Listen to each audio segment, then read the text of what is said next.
Hello there.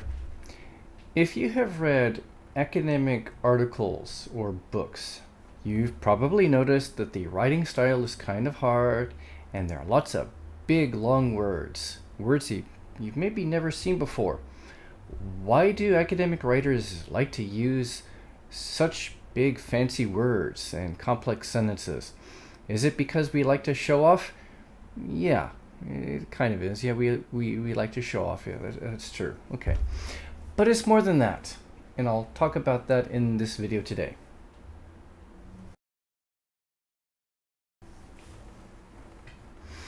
Okay, of course, academic writing, technical writing is, of course, marked by complex sentences, complex style, and a lot of technical and specialized vocabulary.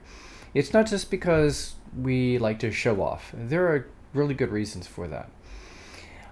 One reason for the vocabulary is because we are writing about specialized topics, very specialized research topics. And that requires a lot of precision, a lot of accuracy and precision. Words have to be very precise because we are talking about technical stuff in great detail.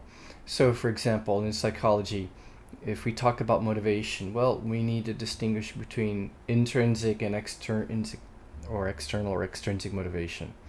Now, I could just say internal motivation, yeah, kind of makes sense, but it's more precise if I say intrinsic motivation, and there are reasons for that. It's just more precise to say intrinsic motivation rather than internal motivation, and extrinsic motivation instead of just external motivation. And when it comes to intrinsic motivation, one aspect of intrinsic motivation that is like you do something because you want to, you like it, you enjoy it. Well, we describe one aspect of that as autonomy, meaning choice. You have a sense of choice. Now, you could say choice, but autonomy is just more precise in that context. Because choice can refer to other things in psychology or in general English.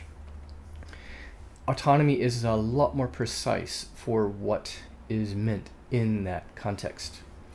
And this is true for any field. Psychology, science, engineering, linguistics, whatever.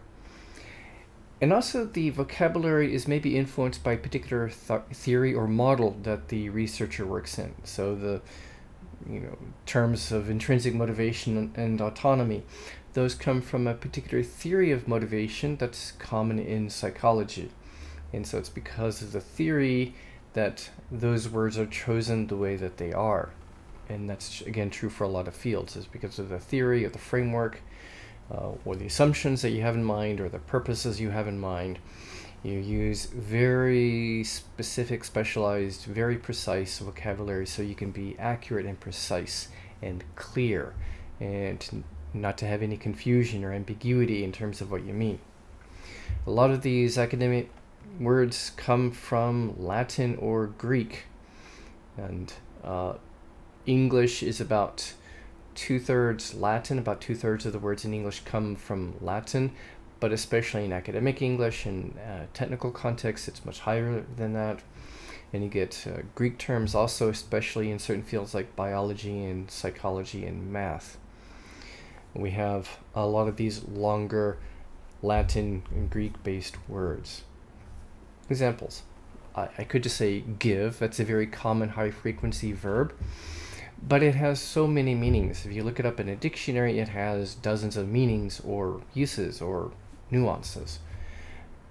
In a more specific context, if I want to be precise, I could say donate, contribute, share, transmit, communicate, distribute, provide, impart, etc., etc.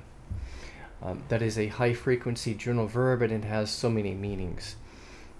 The other verbs are more specific, much more specific, not only in their meanings, but also in the grammar forms. I can say I gave a ball to the girl, or I gave the girl a ball. But you can't do that with contribute. I contributed money to the charity. I can't say I contributed charity money. It doesn't work very well. And the same is true for a lot of those other more specific verbs.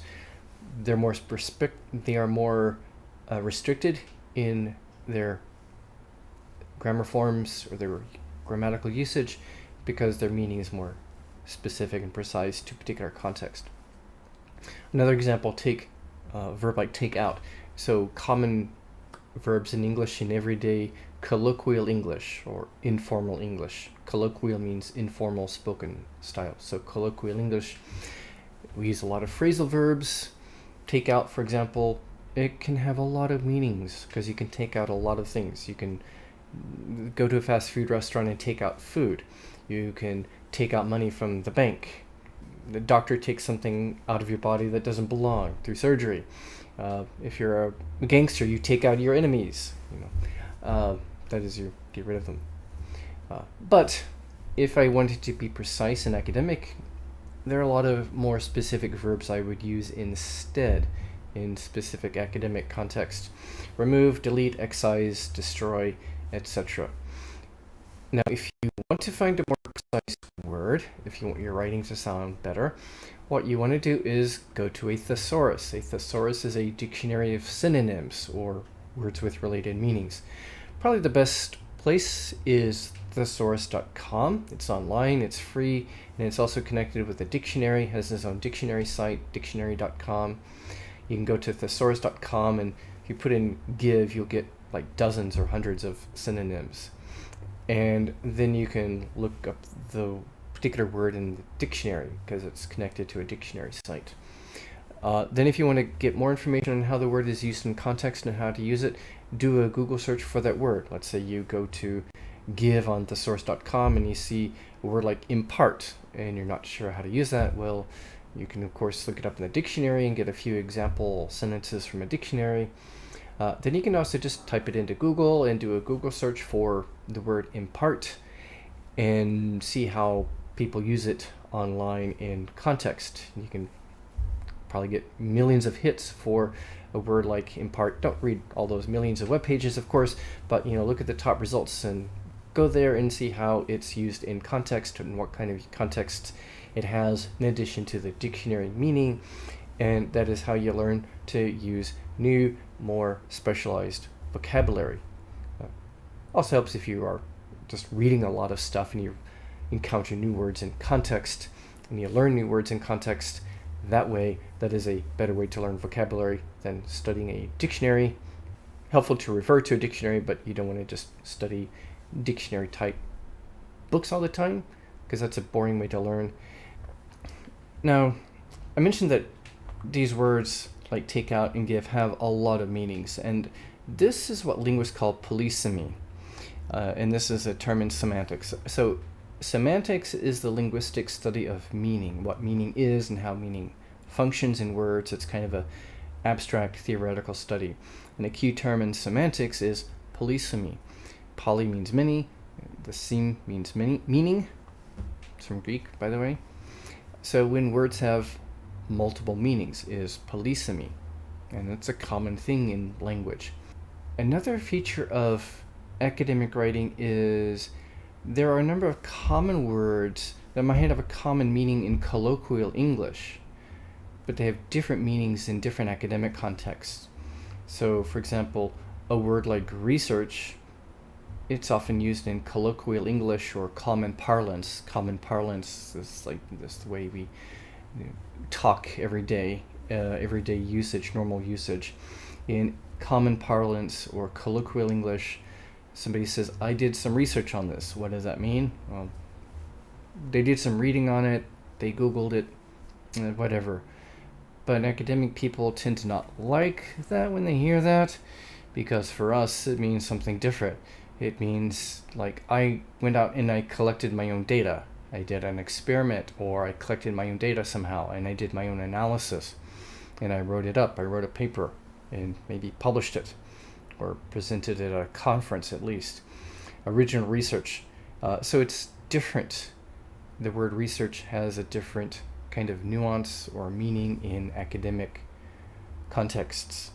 Your own research, original research, not just reading about something. I'm going to go through some other examples, a few example words that have different meanings in colloquial English versus academic English. Statistics.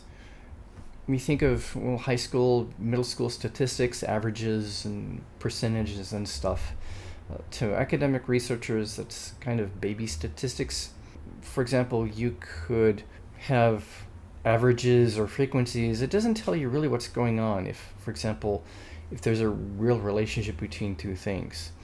If, for example, if people's buying habits in a certain city for a certain product are really influenced by weather patterns, you could have general numerical data like counts and frequencies and stuff, but it doesn't really tell you if there's a real relationship going on. Well, researchers would use more sophisticated statistical tools, the kinds of statistical mathematical tests tells you that yes, this is actually related to that, and maybe that causes this. It tells you that something real is going on. I'm going to talk more about that in another video.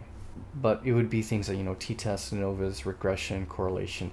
You probably don't know what those are. Don't worry. Those are examples of real statistics that researchers use. Take a word like gravity. Think of gravity as like that. Things fall. Okay. But in physics, it's not just that. It's an attractive force between objects, and it's a lot more of a technical understanding. Mass is another one. I could look in the scales. I'm massive. I've been eating too much lately, but that's weight in science, and that's different from mass. Mass is not the same as weight in science. In everyday parlance, mass and weight are the same thing, but in science, no. In physics, mass actually has a very technical definition if you want to look it up, but it'll surprise you. It's quite technical and quite different. Self-esteem. If you think, self-esteem is like, how I feel about myself. Okay, true. But in psychology, we need to define it much more precisely. And there are more precise definitions, maybe depending on a particular theory in psychology that you work with, but it's going to be a precise definition that talks about self-evaluation and different aspects of a person's self-evaluation of their abilities and worth and skills and such. It's a much more specific, complex definition. Happiness. You think happiness in a general sense, but then there are psychologists who study happiness, and where it's actually defined a little differently. It's more like your overall kind of long-term satisfaction with life, your kind of more general mood, not just at the moment, but more of a general mood and satisfaction. And there are psychologists who study, what makes us happy? What makes us fulfilled in our lives? Metaphor. Okay, you probably think you know what metaphor is. You kind of had this in a high school literature class, okay. But when you do literary studies and literary theory of literature, there are more technical definitions of metaphor, and there are many kinds of metaphor. There are many different types of metaphor that are defined in literary theory, and what they do and how they're used and why they're used by writers in figurative language. You probably think of metaphor as just figurative language, but in literary theory, there's a more precise definition, and there are many different types of metaphor, and each has a precise definition for the type of metaphor. Now, in linguistics, metaphor is a little different. There is an approach to the understanding of meaning in language that uses metaphor in a different way. A literature person might hear a phrase like prices have gone up and not think that that's a metaphor. But a linguist who works within a particular theory in linguistics would say, yeah, that's a metaphor, because you're kind of using that up, which literally is like physical movement upwards. So prices have gone up, and you apply this metaphorically to other things that are not, you can't even imagine or picture physically. For example, I'm really fed up with this. Okay. I'm fed up, or I was going to do this, but something came up, something popped up, something just suddenly appeared in my life, and I couldn't do it. Those are metaphorical extensions, and there's a whole theory in linguistics that deals with that kind of metaphor, and it's not necessarily what literature people would call metaphor, but in linguistic theory, it's metaphor, and there's a whole branch of linguistics that deals with that in word meaning and semantics. Think about language. What is language? Maybe the average person doesn't think about this, and they think of just language as communication, whether it's human language or computer language or dolphin language. But to linguists, those things are very different. And human language is defined in a very special way that's very different from computer languages or animal communication. And what is a language? Okay, you think, okay, French is a language, German is a language, Dutch is a language, Chinese is a language, fine. But in linguistics, you get into technical definitions of a language. Okay, for example, Dutch is a language, German is a language, but what about Flemish? Well, that's sort of a variety of Dutch that's spoken in Belgium, and it's very similar to the Dutch spoken in the Netherlands. All those different languages. Depends on who you ask and how you define a language, because they're very similar. People can understand each other, but in some ways they're different, more so for reasons of political and social identity. Where do you draw the line? Where do you draw the line between Dutch and German? Because along the border there are dialects where people can understand each other. Dialects of Dutch and dialects of German along the Dutch-German border where people can understand each other. How do you draw the line between Dutch and German? And say this is Dutch and this is German. It's kind of a technical, hard question. And that's where you get into technical definitions in linguistics. Here's another term, narrative. You think of narrative as a story. Okay, like fictional stories. Okay, that's true. Narrative can also be a type of paragraph in writing studies. Narrative can have a certain meaning in psychology, where it's a sort of it's a part of your sense of personal identity, your narrative, kind of your life story and your things that are important in your life that gave you meaning to those key events in your life, and how you interpret those things in your life and how those define you today. It's kind of the life story as you understand it and as you define it and what gives you meaning. That's your psychological narrative. And then also in psychology and political communication studies, narrative is something slightly different. It's like the story. This politician has created this narrative, this sort of story his followers believe, and it's their kind of the way they understand and explain things, and it may not be realistic or healthy, but that's kind of their narrative. It's kind of like the story, their beliefs about what has happened in this country and why things have happened and who is to blame and who are the good guys and who are the bad guys. Those are kind of political and social narratives that people talk about in psychology and in sociology and political science. Okay, myth. Here's another one. Myth. Think of something that's not true, but in literature studies, myth is like a very specific type of story, a story that explains why things are. Think of creation myths. They're designed to explain why things are.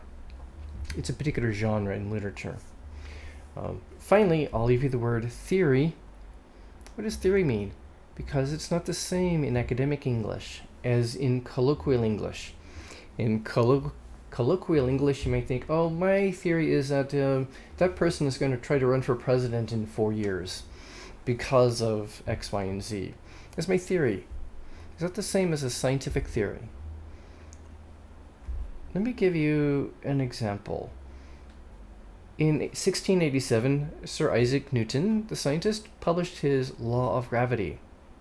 Now, a lot of people think law and theory are related. Something is proven, it becomes a law. But Newton didn't publish a theory, he published a law of gravity in 1687. At that time, some people didn't believe him. And they said, we don't believe in this gravity stuff that you're talking about, Mr. Newton. Why? Why did people not believe him? I'll give you a hint. People asked, okay, what causes this gravity stuff, Mr. Newton? And, well, he didn't really have an explanation. And that's the key. I'll get to that in a later video. So hang on. Finally, I want to talk about sentence types. There are different kinds of complex sentences that are more common in academic writing. For example, instead of simple sentences, we often connect sentences with things like and, but, or.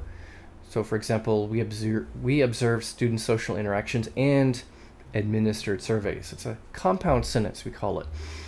You have two clauses, or what could be independent sentences, but we've joined them with and, or, but. Maybe you can delete the second subject. It's repetitive.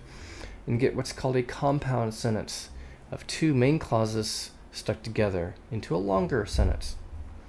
Now you can take some sentences and make them more complex. We call them complex sentences with subordinate or dependent clauses. For example, we compared students from several language backgrounds in order to study the effects of first language on second language pronunciation, since few studies have looked at those particular first language backgrounds. Now, the phrase in order to study and so on, that can't be a sentence by itself.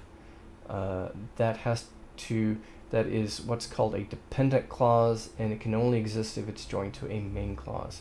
Also, since few studies have looked at so-and-so, that is a dependent or subordinate clause that cannot exist by itself. It can only exist when joined to a main clause. So this whole sentence is a main clause and one or two subordinate clauses. That's what's called a complex sentence. Seems long, but this is normal in academic writing. Or compound complex. We conducted interviews and compared these groups, compound, since these groups have not been studied in the past. Complex. Compound complex. Then we can have sentences with complex noun phrases. So for example, our real-time structured observational studies of these groups with a theoretically guided analysis led to a more detailed understanding of their educational challenges. Now, you could have said, we conducted structured observational studies in real times. We studied these groups using used a theoretically guided analysis, and this led to more detailed understanding of the challenges that they face. Could have done that, but it's long. It doesn't flow very well. The one with the complex noun phrases, it's more complex in a sense because it's got more complicated noun phrases, but it's all kind of mushed together into one sentence, and it flows much better that way. The ideas flow better, so it's got a lot more grammatical complexity, but the ideas flow better because they are kind of squished together into sort of better, more tightly packaged units. A lot more meaning. It's denser meaning, and this is kind of common in academic writing, so get used to that. Now, don't overdo this kind of stuff, because if you overdo these complex noun phrases, it can sound kind of fake. You sound like a robot. But if you do it naturally, it flows very beautifully. And good academic writing has these complex compound sentences, complex noun phrases for really good flow of ideas and clear flow of ideas. So, how to make your writing a little more formal or better sounding? When you can, combine sentences together. Maybe create more complex noun phrases, also as a way of kind of shortening things. But again, don't overdo it. You don't want to sound like a robot. You don't want to sound like, this is not you. This came from, ChatGPT. Should be enough that your ideas flow well and it still sounds like you. But combining sentences, more complex sentences, can sound a little better, more formal, even more objective. Revise your vocabulary. Go through, and you can't remove all of the common words, of course, but when you can remove some common words, replace them with words that are more accurate, more precise, more specific. You can use thesaurus.com and dictionary search to find better words. Okay, I think that's it for now. Your brain should be full. So these are some tips for improving your writing style, and you'll also probably just want to do a lot more reading of more academic research writing, so you get more used to this kind of stuff, more used to this type of vocabulary and style, these types of sentences. In the next video, I'm going to get more into research questions and evidence that we use in academic writing, and some of the general approaches to research in the next couple of videos. So until then, I'll see you later. Take care. Enjoy.